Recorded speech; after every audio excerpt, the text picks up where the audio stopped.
Qui, de l'homme ou de la fonction, est le plus atteint?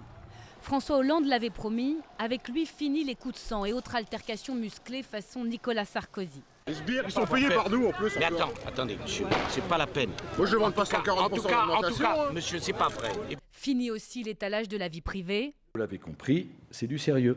Le président socialiste voulait apaiser la République, épargner les Français du mélange des genres. Ses proches et sa famille politique se sont chargés pour lui du grand déballage. Le président ment, il ment tout le temps. Le président n'aime pas les pauvres.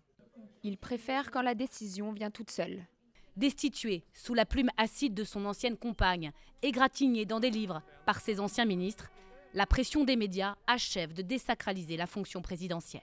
À force de voir le roi sous toutes les coutures, on voit qu'il est vraiment décidément un simple mortel. C'est ça qui pose problème en réalité. La surexposition médiatique est incompatible avec la solennité de la fonction. Et les Français eux-mêmes se lâchent, sifflés à Carmaux sur les terres de Jaurès en avril dernier, hués le 14 juillet. Le président lui-même tente un rappel à l'ordre. Je pense qu'il y a le respect qui est dû, non pas à ma personne, mais à la fonction que j'occupe. Et c'est très important. Pour se représidentialiser, Nicolas Sarkozy avait dû se faire plus rare. Voilà des mois que les proches de François Hollande donnent le même conseil au président.